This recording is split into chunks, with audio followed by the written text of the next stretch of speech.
Video like जरूर कर लीजिए और ऐसे वीडियो लगातार फ्री में पाने के लिए चैनल को तुरंत सब्सक्राइब कर लीजिए और बेल आइकन को जरूर टैप कर लीजिए ताकि आगे भी सारे वीडियो आपको मिलते रहे। यूट्यूब में फॉलो करते हैं तो प्लीज ये वाला फ्री टेलीग्राम चैनल जरूर ज्वाइन कर लीजिएगा। सारे नोटिफिकेशन सारे अपडेट यहीं पे आते हैं, ध्यान रखिए। नमस्कार दोस्तों, मैं प्रियंका एग्जाम प्रिपरेशन में एक बार फिर से आप सभी का स्वागत करती हूं। और हम लोग सॉल्व कर रहे हैं रात को 9 बजे डेली टॉप 500 MCQs, जिसमें सब्जेक्ट वाइज मैंने स्टार्ट किया है। हिस्ट्री के हो चुके हैं 500 क्वेश्चन, साइंस के भी हो चुके हैं। अब हम लोग ज्योग्राफी स्टार्ट कर चुके हैं। तो ज्योग्राफी के मैंने कुछ क्वेश्चंस कराए थे, आज उनको आगे कंटिन्यू करेंगे। अगर आप न्यू हैं इस चैनल पर तो डेली रात को 9 बजे क्लास आती है और इस क्लास की PDF प्राप्त करने के लिए या फिर अदर किसी कोर्स को परचेज करने के लिए आप गूगल प्ले स्टोर पर जाइए और स्टडी फॉर सिविल सर्विसेज का ऐप डाउनलोड करके आप अपना कोर्स परचेज कर सकते हैं। आप UPPSC से रिलेटेड किसी एग्ज़ाम की प्रिपरेशन कर रहे हैं, RO या RO, UPPCS या अदर स्टेट PCS के साथ साथ BEO या फिर अपकमिंग कोई न्यू वैकेंसी है, उसके लिए आप वहां पर कोर्स परचेज करेंगे और ज्ञान सर कूपन कोड अप्लाई करके आप 20% का तुरंत डिस्काउंट पा जाएंगे। इसके अलावा आप ये जो नंबर दिए गए इन पे कॉल या मैसेज करके भी जानकारी ले सकते हैं। स्टडी फॉर सिविल सर्विसेज के जरिए से आप बेस्ट स्टडी मटेरियल पा सकते हैं, जिसमें आपको पेड क्विज मिल जाएंगी, PDF नोट्स प्रोवाइड किए जाएंगे। इसके साथ साथ आप टेस्ट सीरीज ज्वाइन कर सकते हैं, जिसमें सेक्शनल टेस्ट भी हैं और फुल लेंथ टेस्ट भी मिल जाएंगे आपके एग्जाम के अकॉर्डिंग। और अब आप न्यू कोर्स जब ज्वाइन करते हैं, फुल पेड कोर्स लेने पर आपको रिकॉर्डेड क्लासेस भी प्रोवाइड की जाएंगी। जो डाउट होते हैं आप उनके लिए अलग से ग्रुप प्रोवाइड किया जाएगा, जिसमें आप डाउट अपने क्लियर कर सकते हैं, डिस्कशन कर सकते हैं। तो ये हो गई आपके कोर्स से रिलेटेड जानकारी। चलिए आज की क्लास स्टार्ट करते हैं, आज के क्वेश्चन स्टार्ट करते हैं। और ये जो सारे क्वेश्चंस हैं, आप जो भी कोर्स भी लेते हैं तो लेटेस्ट ट्रेंड और पैटर्न को ध्यान में रखते हुए आपका कोर्स डिज़ाइन किया गया है, जो आपके सिलेक्शन के लिए बहुत इंपॉर्टेंट है और बहुत बेहतर साबित होगा। चलिए क्लास स्टार्ट करते हैं। अभी तक हम लोग लगभग 430 प्रश्नों को हल कर चुके हैं इस सीरीज़ की, और आज इस क्लास का पहला क्वेश्चन है, निम्नलिखित में से कौन सी नदी विश्व का सबसे बड़ा नदी तंत्र बनाती है? ऑप्शन ए है नील नदी, ऑप्शन बी है अमेजन नदी, ऑप्शन सी है मिसिसिपी मिसौरी नदी या ऑप्शन डी है वोल्गा नदी। इसका राइट आंसर बताना है। इसका करेक्ट आंसर हो जाएगा ऑप्शन सी, मिसिसिपी मिसौरी नदी, जो कि संयुक्त राज्य अमेरिका में बहती है, USA में फ्लो होती है। और आप देखेंगे यह सबसे बड़ा डेल्टा बनाने का कार्य करती है। ठीक है, ऑप्शन सी करेक्ट है, मिसिसिपी मिसौरी नदी। अब एक एक करके जो इसमें रिवर्स दी गई हैं उनके बारे में भी जान लीजिए। तो पहली नदी जो दी गई है नील नदी, इसके बारे में जान लीजिए। लगभग 11 देशों से होकर प्रवाहित होती है, ये अफ्रीका की मुख्य नदी है और विश्व की सबसे लंबी नदी है। अब ये 11 देश कौन कौन से कवर करती है नील नदी? इसमें कॉन्गो लोकतांत्रिक गणराज्य है, तंजानिया है, रवांडा है, Burundi, Uganda, Kenya, Ethiopia, Eritrea, दक्षिणी सूडान, सूडान और मिस्र। तो ये सारे देश हैं जहाँ से नील नदी प्रवाहित होती है।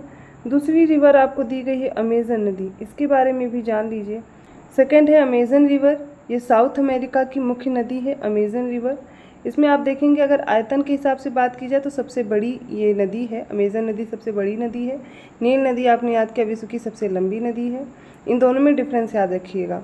ये जो अमेजन नदी है ये Brazil, Peru, Bolivia, Colombia, Ecuador से होकर के बहती है। तो ऑप्शन यहाँ पर आपने सी करेक्ट किया है। और अब वोल्गा रिवर के बारे में जान लीजिए। तो ये नदी यूरोप की सबसे प्रमुख नदी मानी जाती है। कैस्पियन सागर में अपना जल गिराती है, अर्थात कैस्पियन सी में अपना मुहाना बनाती है और यह अपने मुहाने पर एक डेल्टा का निर्माण भी करती है। हो गई तीनों नदियाँ और इसका ऑप्शन करेक्ट हो जाएगा सी। अगला प्रश्न है, निम्नलिखित गर्तों को उनकी गहराइयों के आधार पर आरोही क्रम में व्यवस्थित करना है। ऑप्शन ए है प्यूर्टो रिको, मिंडानाओ और टोंगा, ऑप्शन बी है मिंडानाओ, प्यूर्टो रिको और टोंगा, ऑप्शन सी है टोंगा, प्यूर्टो रिको, मिंडानाओ और option D Mindanao, Tonga, Puerto Rico. मतलब मैं सीरियल से बोलती जा रही हूँ, इसमें आरोही क्रम में लगाना है। आरोही क्रम का मतलब होता है बढ़ते क्रम में। तो इसमें ऑप्शन करेक्ट हो जाएगा ए, सबसे पहले प्यूर्टो रिको आएगा, फिर मिंडानाओ और उसके बाद टोंगा सबसे गहरा हो जाएगा। ऑप्शन ए करेक्ट है। 433 क्वेश्चन है, निम्नलिखित में से कौन सी जलधारा की प्रकृति ठंडी है? 4 जलधाराएं दी गई हैं, ओशिनिक करंट दी गई हैं, क्यूरोशियो, अलास्का, अल नीनो और बेंजुएला। इनको देख करके बताना है कौन सी कोल्ड है। इसका करेक्ट आंसर हो जाएगा ऑप्शन डी, बेंजुएला इसमें कोल्ड करंट हो जाएगी। बाकी तीनों की तीनों इसमें वार्म करंट हैं। इस मैप के ज़रिए से आपको मैं सारी करंट्स फिर से बताने वाली हूँ, क्योंकि पहले ही मैं इनको एक बार कवर करा चुकी हूँ, बट बार बार ये क्वेश्चन पूछा जाता है, तो मैं चाहती हूँ आप अच्छे से इसको लर्न कर लें। सबसे पहले आप पैसिफिक ओशन वाला पोर्शन देखिए। इक्वेटर के पास जितनी भी करंट चल रही होंगी ना, सबकी सब वार्म होंगी, वो चाहे नॉर्थ इक्वेटोरियल करंट हो या फिर साउथ इक्वेटोरियल करंट हो। अब इनको याद करने का तरीका क्या है, जो इक्वेटर के नॉर्थ में करंट फ्लो होगी वो नॉर्थ इक्वेटोरियल करंट होगी। अगर पैसिफिक ओशन में फ्लो हो रही है तो नाम क्या हो जाएगा, नॉर्थ पैसिफिक इक्वेटोरियल करंट। यही जो साउथ में फ्लो हो रही है इसको बोलेंगे साउथ इक्वेटोरियल पैसिफिक करंट। अब यही करंट अगर इंडियन ओशन में होगा तो आप इंडियन ओशन के साथ वही नाम रख लेंगे। अटलांटिक ओशन में सेम वैसे ही प्रोनाउंस करेंगे, जैसे कि अटलांटिक ओशन में नॉर्थ इक्वेटोरियल करंट है तो बोलेंगे north Atlantic equatorial current, Atlantic equatorial current. तो इक्वेटोरियल करंट सारी आपको पता चल गई होंगी। अब देखिए ये क्या होता है, जब ये आगे करंट फ्लो होती है सबसे पहले पैसिफिक ओशन में ही, देखिए कलर चेंज करके मैं बताती हूँ। अब ये जो करंट है साउथ इक्वेटोरियल पैसिफिक करंट, ये आगे आकर जैसे कि आपको ऑस्ट्रेलिया दिख रहा है, ईस्टर्न ऑस्ट्रेलिया, यहाँ पर फ्लो होती है। अब यहाँ पर फ्लो होगी, ये वार्म करंट है, ठीक है। कैसी है, वार्म करंट है जो ईस्ट ऑस्ट्रेलियन करंट है। इसके अलावा नॉर्थ इक्वेटोरियल करंट इधर फ्लो हो रही है इस वाले ओशन में, ये कैसी है, क्यूरोशियो भी वार्म है। अभी क्यूरोशियो दिया गया था ना, अब आपसे पूछ लिया जाए किस ओशन में फ्लो होती है तो आप बताएंगे कौन से, पैसिफिक ओशन में क्यूरोशियो फ्लो होती है। लेकिन एक ठंडी करंट ऊपर से आ रही है, ये है ओयोशियो करंट। कौन सी है, ओयोशियो। एक बार फिर से देख लीजिए, ओयोशियो, ठीक है। और ये जो गर्म वाली करंट थी कोशो, ये आगे बढ़ जाती है। इतना कवर हो गया। अब ये आगे आएगी, देखेंगे आप, ये जो कैलिफोर्निया वाला पोर्शन है, कैलिफोर्निया पे ये कोल्ड करंट हो जाएगी, ठीक है। कैसी है, कोल्ड करंट है। देखिए कभी भी आप पानी बॉयल करते हैं, समझने का मैं तरीका बता दे रही हूँ इसको। मान लीजिए आप किसी बर्तन में पानी गर्म कर रहे हैं तो जो गर्म पानी है वो ऊपर उठता जाएगा और ठंडा पानी इस स्पेस को भरने के लिए नीचे आता जाएगा। कुछ यही प्रक्रिया यहाँ भी होती है, जब मैं पढ़ाऊँगी डिटेल से तो और अच्छे से समझ में आएगा। अब देखिए अटलांटिक ओशन की अगर आपको करंट देखनी है तो मैंने तो पहले बता दिया, नॉर्थ अटलांटिक इक्वेटोरियल करंट यही आगे चलेगी तो ये मैक्सिको वाले रीजन पे टकरा करके यहाँ से मुड़ करके बाहर निकल जाएगी। इसको बोलते हैं गल्फ स्ट्रीम, क्योंकि गल्फ से फ्लो होकर के निकल रही है। लेकिन आप देखेंगे ग्रीनलैंड के पास से दो ठंडी करंट आकर के यहाँ पर मिल रही हैं। एक लेब्राडोर करंट है, दूसरी ईस्ट ग्रीनलैंड करंट है। ये आकर के यहाँ पर आपस में मिल जाती हैं। जहाँ पर भी वार्म और कोल्ड करंट आपस में आकर के मिलेंगी वहाँ पे फिश का प्रोडक्शन बहुत अच्छे से होता है और ये मरीन लाइफ की वहाँ पर बहुत ज़्यादा आप मछलियाँ देखने को मिलती हैं। फिर इसके बाद आपको दिख रही है ना ये अफ्रीका के पास कैनरी करंट, ये तो करंट आगे गर्म वाली निकल जाएगी और नॉर्वेजियन करंट आगे कहा जाता है। गर्म होकर पानी ऊपर उठ रहा है तो ठंडी करंट आएगी ना इसको भरने के लिए, तो कैनरी करंट फ्लो होती है, कोल्ड करंट है, अटलांटिक ओशन में फ्लो होती है। नेक्स्ट है ये जो साउथ इक्वेटोरियल करंट है अटलांटिक ओशन में, यहाँ पे ब्राज़ील वाले रीजन में टकराएगी और मुड़ जाएगी, तब इसको ब्राज़ीलियन करंट बोलते हैं। लेकिन नीचे चलती है ये ड्रिफ्ट, ठीक है। इस ड्रिफ्ट को आप देखेंगे जो ठंडा पानी ऊपर कवर करने के लिए आएगा ना, गर्म पानी इधर बढ़ गया है, बस ऐसे ही समझने के लिए बता रही हूँ। तो यहाँ पर वेनेजुएला करंट चलती है जो कि एक तरह की ठंडी करंट है। एक और देख लीजिए पेरू करंट, ये ठंडी वाली करंट है, पेरू या हम्बोल्ट बोलते हैं। ये किस में फ्लो होती है, पैसिफिक ओशन में। अटलांटिक ओशन की कौन कौन सी, एक बार क्लियर करके सारी देख लीजिए किस ओशन में कौन सी फ्लो हो रही है। तो पैसिफिक ओशन में आप देखेंगे क्यूरोशियो है, ओयोशियो है, कैलिफोर्नियन करंट है, अलास्का करंट है, पेरू करंट है और ईस्ट ऑस्ट्रेलियन करंट है। इतनी सारी याद होगी पैसिफिक ओशन में। अटलांटिक ओशन में याद करिए लेब्राडोर है, ईस्टर्न ग्रीनलैंड करंट है, ये दोनों कोल्ड हैं, कैनरी भी कोल्ड है, इसके अलावा वेनेजुएला कोल्ड है। और हॉट करंट में नॉर्वेजियन है, गल्फ स्ट्रीम है और ब्राज़ील है। इस तरीके से एक एक करके मैप में देखते जाइए, याद होता जाएगा। इंडियन ओशन में आप देखेंगे जो अग्लूहास है ऑस्ट्रेलिया के पास बहती है, ये एक वार्म करंट है और इसके साथ साथ मेडागास्कर के पास एक मोजाम्बिक करंट फ्लो होती है, ये भी वार्म है। लेकिन वेस्टर्न ऑस्ट्रेलियन जो करंट है या ड्रिफ्ट है, ड्रिफ्ट जो ऊपर बढ़ती है आगे, इसको बोलते हैं वेस्टर्न ऑस्ट्रेलियन करंट, ये एक तरह की ठंडी करंट है। यही सब चीज़ें आपको पढ़नी थी और इनको बार बार मैप में देखते रहिए, याद हो जाएगा। एक बार और मैंने कोशिश की कि आप लोग को याद करा दिया जाए। अगला प्रश्न है, समुद्र में निम्नलिखित में से किस लवण की सर्वाधिक मात्रा पाई जाती है। Option A calcium sulphate, option B potassium sulphate, option C magnesium sulphate और ऑप्शन डी कैल्शियम कार्बोनेट।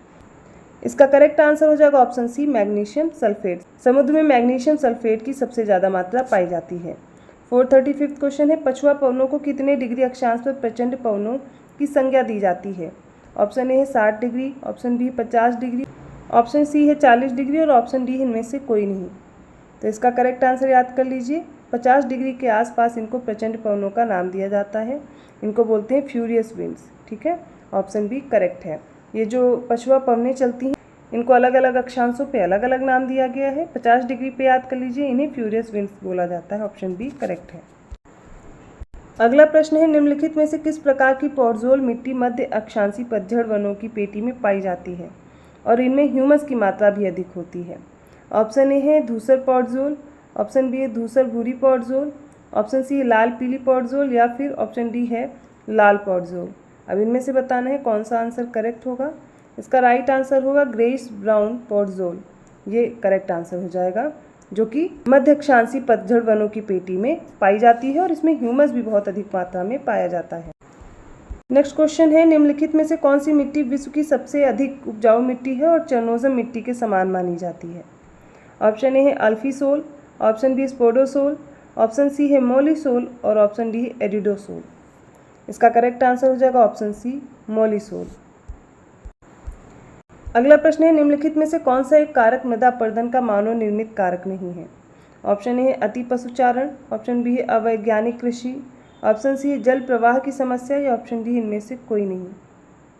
इसका राइट आंसर हो जाएगा ऑप्शन डी, इनमें से कोई भी नहीं है जो मानव निर्मित कारक ना हो। ओवरग्रेजिंग हो, अनसाइंटिफिक एग्रीकल्चर हो, वाटर फ्लो प्रॉब्लम हो, इन सभी के लिए कारक मनुष्य ही है। ऑप्शन डी करेक्ट होगा। 439 क्वेश्चन है, निम्नलिखित में से गलत विकल्प का चयन करें। इसमें वेजिटेशन और उनके एग्जाम्पल्स दिए गए हैं, वनस्पति और उनके प्रकार। तो ऑप्शन ए है उष्णकटिबंधीय सदाहरित वन पाए जाते हैं, इनमें महोगनी सबसे इम्पॉर्टेंट है। ऑप्शन ए है ट्रॉपिकल एवरग्रीन फॉरेस्ट, इसका एग्जाम्पल दिया गया है महोगनी। ऑप्शन बी है mid latitude evergreen forest, hemlock इसका एग्जाम्पल दिया गया है। ऑप्शन सी भूमध्य सागरी वन, इसमें कॉर्क एग्जाम्पल है और ऑप्शन डी शंकुधारी वन स्प्रूस। ये सारे एग्जाम्पल दिए गए हैं और ये टॉपिक जब मैंने कंप्लीट कराया इसके एग्जाम्पल्स भी आपको याद कराए थे। अगला प्रश्न है, 2007 में आयोजित बाली सम्मेलन का उद्देश्य किस वर्ष तक ग्रीन हाउस गैसों के उत्सर्जन की दर को 2000 के स्तर तक कम करना है? ऑप्शन ए है 2030, ऑप्शन बी है 2035, ऑप्शन सी है 2050 और ऑप्शन डी है 2040। इसका करेक्ट आंसर हो जाएगा ऑप्शन सी 2050 तक। अगला प्रश्न है, पहली बार यह सहमति हुई कि कार्बन डाइऑक्साइड के उत्सर्जन के संबंध में प्रत्येक देश अपने लक्ष्य निर्धारित करेगा। अब ऊपर दिए गए वाक्य से संबंधित सही विकल्प का चयन करना है। ऑप्शन ए है 2050 COP21, ऑप्शन बी है 2016 COP22, ऑप्शन सी 2017 COP23 और ऑप्शन डी इनमें से कोई नहीं।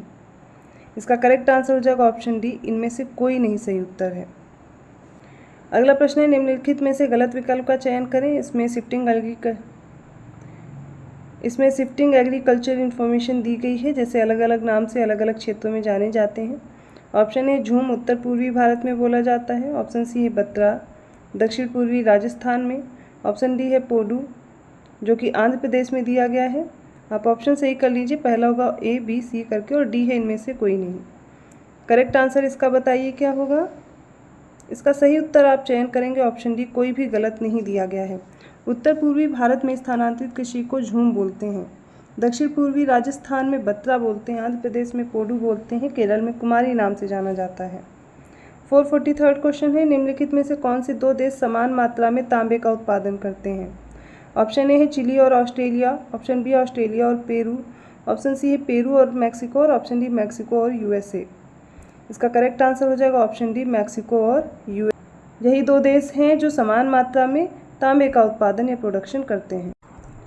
अगला प्रश्न है, निम्नलिखित में से किन दो देशों के पास लगभग एल्यूमिनियम के समान भंडार हैं?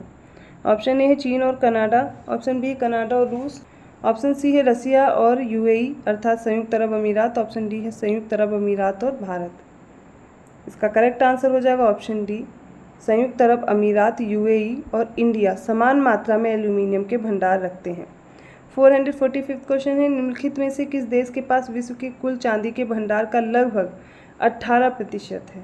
ऑप्शन ए है ऑस्ट्रेलिया, ऑप्शन बी है पेरू, ऑप्शन सी है रूस और ऑप्शन डी है चीन। इसका सही उत्तर हो जाएगा ऑप्शन बी पेरू।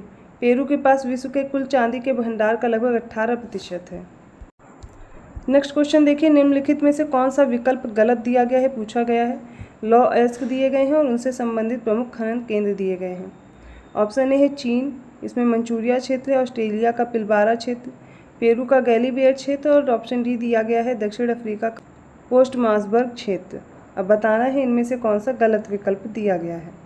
इसका सही उत्तर हो जाएगा पेरू गैलीबियर क्षेत्र दिया गया है। ये स्थित है स्वीडन में, ना कि पेरू में। ऑप्शन सी करेक्ट है। 447 क्वेश्चन है, निम्नलिखित देशों को उनके हीरे के भंडार के प्रतिशत के आधार पर आरोही क्रम में व्यवस्थित करना है। तो ये नया डेटा आता रहता है, चेंज होता रहता है। अभी जो डेटा है उसके अकॉर्डिंग मैं आपको बता देती हूँ। ऑप्शन ए बोत्सवाना, दक्षिण अफ्रीका और ऑस्ट्रेलिया। ऑप्शन बी दक्षिण अफ्रीका, बोत्सवाना और ऑस्ट्रेलिया। ऑप्शन सी है ऑस्ट्रेलिया, दक्षिण अफ्रीका और बोत्सवाना। और ऑप्शन डी बोत्सवाना फिर ऑस्ट्रेलिया, दक्षिण अफ्रीका। सारे ऑप्शंस आपके सामने हैं, देख करके बताइए। और इसका करेक्ट आंसर हो जाएगा ऑप्शन बी। इन ऑप्शंस में से सबसे ज़्यादा हीरे के भंडार ऑस्ट्रेलिया में है, फिर बोत्सवाना और उसके बाद दक्षिण अफ्रीका। अगला प्रश्न है, निम्नलिखित में से सही विकल्प का चयन करें। एक तरफ शहर और क्षेत्र दिए गए हैं, उससे संबंधित उद्योग।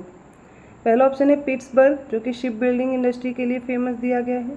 Option B Ottawa, iron and steel industry के लिए। Option C Bradford, woollen textiles के लिए। और ऑप्शन डी स्टॉकहोम, कागज उद्योग के लिए। इनमें से कौन सा है जो सही दिया गया है बताना है। और इसमें करेक्ट आंसर हो जाएगा ऑप्शन सी, ब्रेडफोर्ड फेमस है ऊनी वस्त्रों के लिए। पिट्सबर्ग याद रखिए, ये आयरन एंड स्टील कंपनीज के लिए फेमस है। ओटावा कागज इंडस्ट्री अर्थात पेपर इंडस्ट्री के लिए। और स्टॉकहोम याद कर लीजिए, ये भी धातु और मशीन निर्माण के लिए ये फेमस है स्टॉकहोम। ऑप्शन सी यहाँ पर करेक्ट है। 449 क्वेश्चन है, ट्रांस कैनेडियन महामार्ग प्रशांत महासागर और किस महासागर के दोनों तटों को जोड़ता है। ऑप्शन ए है अटलांटिक ओशन, ऑप्शन बी है आर्कटिक ओशन, ऑप्शन सी है अंटार्कटिक ओशन और ऑप्शन डी है सदर्न ओशन। इनमें से बताइए कौन सा करेक्ट है। इसमें आप आंसर चूज़ करेंगे ऑप्शन ए। ये जो ट्रांस कैनेडियन महामार्ग है प्रशांत महासागर और अटलांटिक महासागर को आपस में जोड़ता है। आज के सेट का लास्ट क्वेश्चन, निम्न में से कौन सी नहर सुपीरियर झील को ह्यूरॉन झील से जोड़ती है। ऑप्शन ए है पनामा नहर, ऑप्शन बी है स्वेज नहर, ऑप्शन डी है कील नहर और ऑप्शन डी इनमें से कोई नहीं। ऑप्शन इसमें करेक्ट चूज़ करेंगे ऑप्शन डी, इनमें से कोई नहीं, क्योंकि सुपीरियर झील को ह्यूरॉन झील से जोड़ने का कार्य करती सू नहर। ऑप्शन डी यहाँ पर करेक्ट है, कोई भी ऑप्शन आपको सही नहीं दिया गया। तो ये आज के कुछ इंपॉर्टेंट क्वेश्चन हो गए। आई होप आपको समझ में आए होंगे। किसी भी क्वेश्चन में प्रॉब्लम लग रही है आप कमेंट करके पूछ सकते हैं। अब आप लोग धीरे धीरे अपनी तैयारी और बेहतर करना शुरू कर दीजिए, क्योंकि इलेक्शन के रिजल्ट के बाद आप लोग जाने जल्दी से ही एग्ज़ाम होने की संभावना रहेगी। तो अभी भी टाइम अपना ना वेस्ट करें, अच्छे से प्रिपरेशन स्टार्ट कर दें। अगर वीडियो अच्छा लगा प्लीज़ लाइक कीजिए, चैनल को सब्सक्राइब कीजिए और लोगों को शेयर करते रहिए। इस क्लास की PDF प्राप्त करनी है या फिर आप अदर कोई कोर्स ज्वाइन करना चाहते हैं जिसकी प्रिपरेशन बेहतर करना चाहते हैं, फुल स्टडी मटेरियल मिलेगा। पेड कोर्स आप ज्वाइन कर सकते हैं स्टडी फॉर सिविल सर्विसेज का, जो कि आपके सिलेक्शन के लिए लेटेस्ट ट्रेंड और पैटर्न को फॉलो करता है। यहाँ पे आपको फुल स्टडी मटेरियल में आपको डेली प्रैक्टिस कराई जाएगी, PDF नोट्स दिए जाते हैं, रिकॉर्डेड क्लासेस भी मिलेंगी। अब तो आप जो भी क्लास परचेज़ करना चाहते हैं, जो भी कोर्स लेना चाहते हैं, वो आप उसकी इन्फॉर्मेशन ऐप में देख सकते हैं। टेस्ट सीरीज़ अवेलेबल हैं, पेड क्विजेज अवेलेबल हैं, या फिर आप PDF नोट्स पाना चाहते हैं, सारी जानकारी आपको ऐप में मिल जाएगी। फिर भी आपको कोई दिक्कत हो रही है तो डिस्क्रिप्शन बॉक्स में मैंने नंबर डाले हैं, उन पे कॉल या मैसेज करके आप जानकारी ले सकते हैं। तो मैं मिलती हूँ अगली क्लास में। आपको अगली क्लास आसानी से मिल जाए तो आपको बेल आइकन प्रेस करना है। Thank you.